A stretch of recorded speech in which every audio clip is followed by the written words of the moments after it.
Welcome students, মই সকলোকে আজি ক্লাছলৈ আদৰণি জনাইছো। আজি আমি আলোচনা কৰিম ফেমিনিজম মুভমেন্ট আৰু ফেমিনিজমৰ ওপৰত। অৰ্থাৎ আজি আমি আলোচনা কৰিম নাৰীবাদ আৰু নাৰীবাদী আন্দোলনসমূহৰ ওপৰত।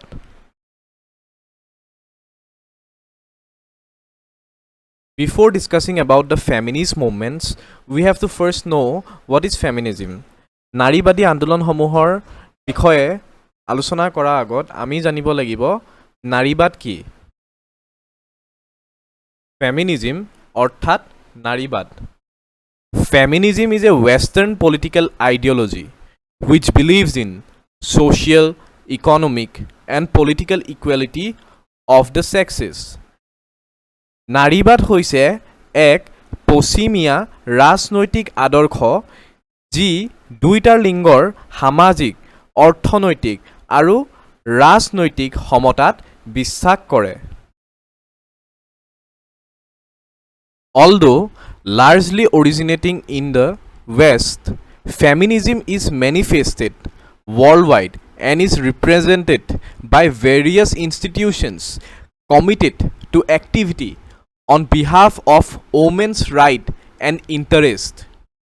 অৰ্থাৎ যদিও মূলতে বা প্ৰধানকৈ এই আদৰ্শৰ পশ্চিমত বা পশ্চিমীয়া দেশত উদ্ভৱ হৈছে, এই আদৰ্শ বা নাৰীবাদ সমগ্ৰ বিশ্বতে ইয়াৰ প্ৰভাৱ আছে আৰু বা বিশ্বজুৰি ইয়াৰ প্ৰভাৱ আছে আৰু মহিলাৰ অধিকাৰ আৰু স্বাৰ্থৰ হৈ কাৰ্যকলাপৰ বাবে প্ৰতিশ্ৰুতিবদ্ধ বিভিন্ন প্ৰতিষ্ঠানৰ দ্বাৰা প্ৰতিনিধিত্ব কৰা হয়।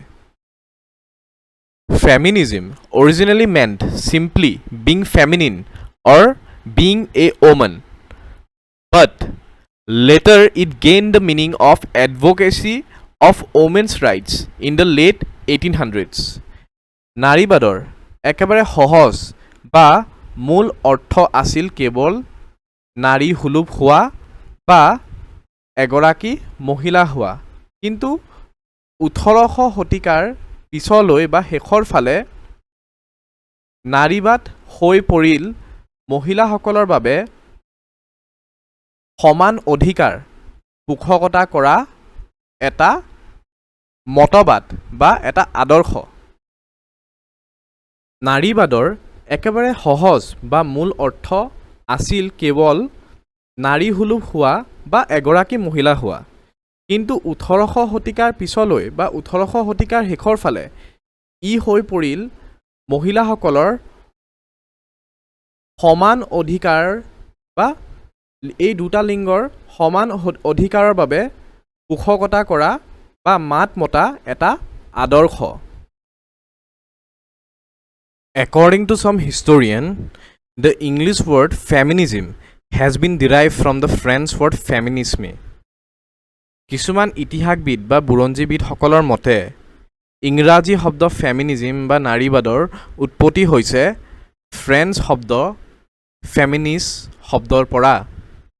The word feminisme has been coined for the first time by French philosopher Charles Fourier in 1832. 1832 খ্ৰীষ্টাব্দত এই শব্দটো, কোনটো শব্দ?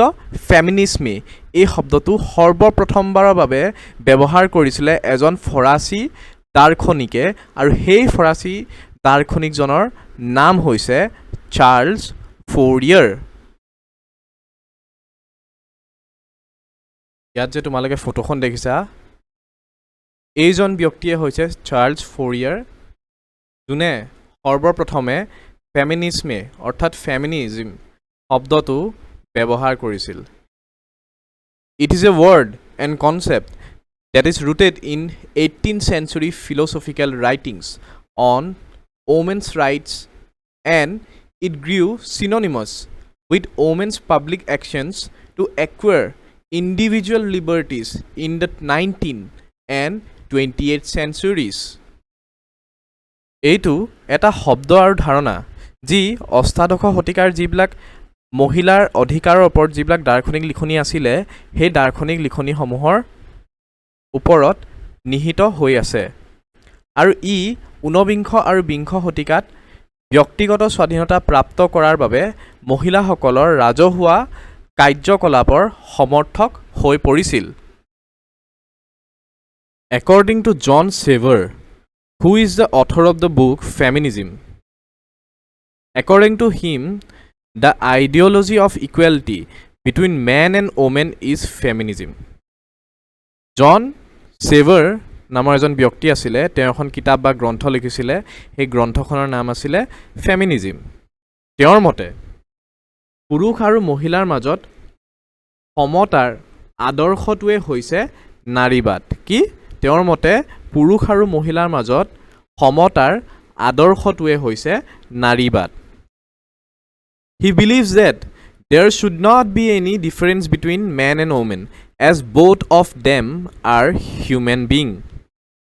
তেওঁ বিশ্বাস কৰিছিলে যে পুৰুষ আৰু মহিলাৰ মাজত কোনো পাৰ্থক্য থাকিব নালাগে। কেলে? কিয়নো তেওঁ কৈছিলে যে তেওঁলোক দুজন বা এই দুইটা লিংগই হৈছে মানৱ সন্তা।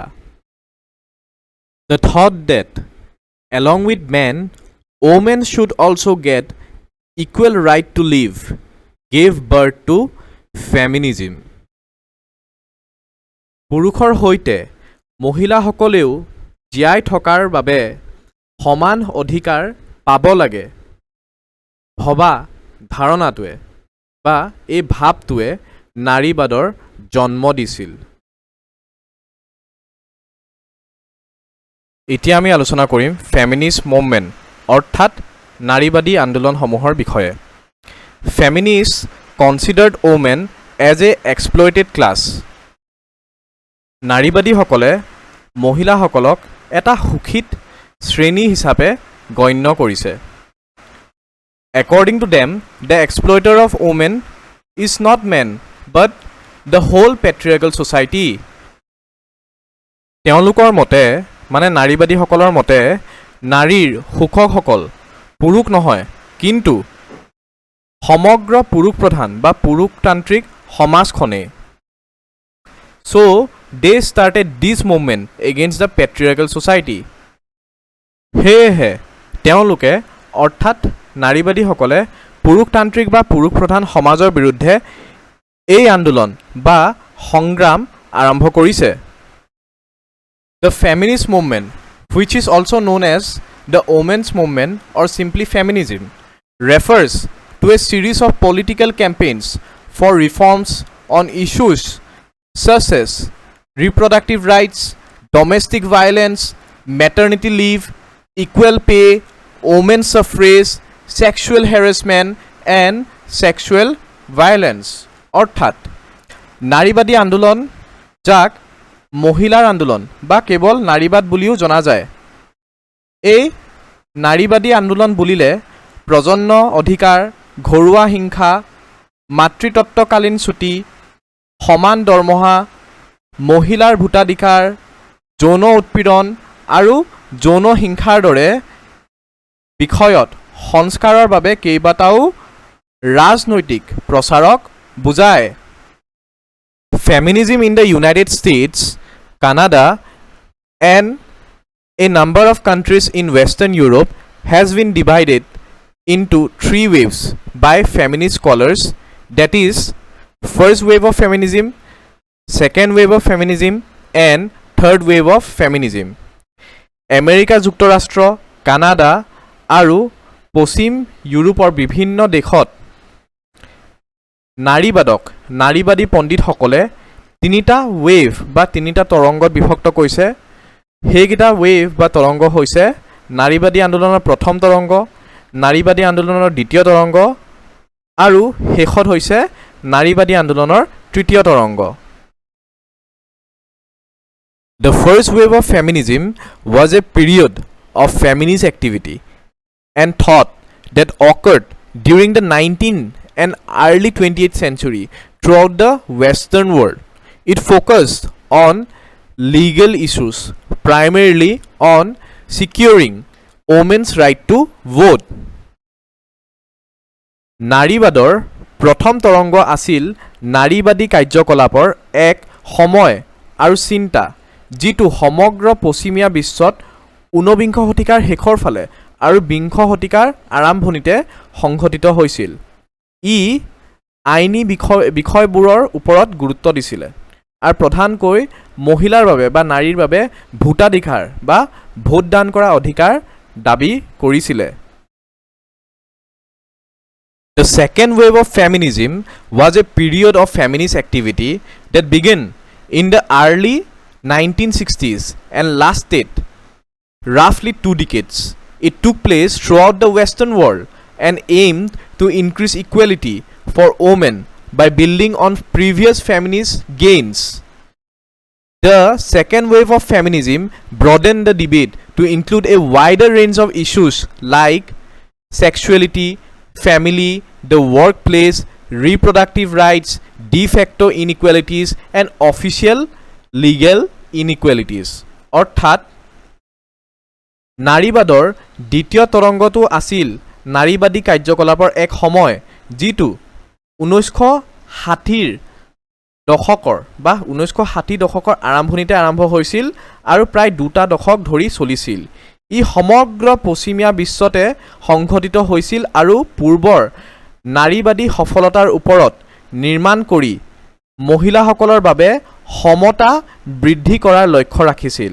নাৰীবাদী বা নাৰীবাদৰ দ্বিতীয় তৰংগটোৱে মহিলাসকলৰ সমতাৰ বা অসমতাৰ বিতৰ্কটো বহল কৰি বিভিন্ন বিষয় অন্তৰ্ভুক্ত কৰিছিল, যেনে যৌনতা, পৰিয়াল, কৰ্মস্থান, প্ৰজন্ম অধিকাৰ, প্ৰকৃত অসমতা আৰু চৰকাৰী আইনী অসমতা।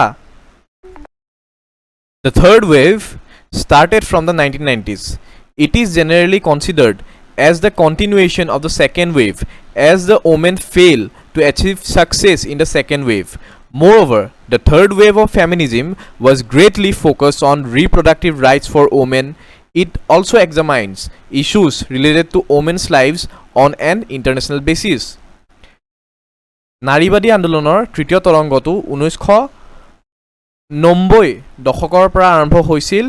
ইয়াক বা নাৰীবাদী আন্দোলনৰ তৃতীয় তৰংগটো সাধাৰণতে দ্বিতীয় তৰংগৰ ধাৰাবাহিকতা হিচাপে গণ্য কৰা হয়, কিয়নো মহিলাসকলে দ্বিতীয় তৰংগত সফলতা অৰ্জন কৰাত ব্যৰ্থ হৈছিল। তদুপৰি বা ইয়াৰ উপৰিও নাৰীবাদৰ তৃতীয় তৰংগটো মহিলাসকলৰ প্ৰজন্ম অধিকাৰৰ ওপৰত যথেষ্ট গুৰুত্ব আৰোপ কৰিছিল। আৰু এতিয়া এই নাৰীবাদী আন্দোলন ইয়াৰ আগলৈকে কি হৈছিলে, আমেৰিকা, কানাডা বা পশ্চিমীয়া দেশসমূহতে সীমাবদ্ধ হৈ আছিলে। এতিয়া এই নাৰীবাদী আন্দোলনটো গোটেই বিশ্বৰ বা এটা আন্তৰ্জাতিক আন্দোলনলৈ পৰিণত হৈছিল। আজি আমাৰ ক্লাছ ইয়াতে সমাপ্ত হৈছে। In the next class we will discuss about the 3 types of feminism. পৰৱৰ্তী ক্লাছত আমি আলোচনা কৰিম ফেমিনিজিম বা নাৰীবাদৰ 3টা প্ৰকাৰৰ ওপৰত।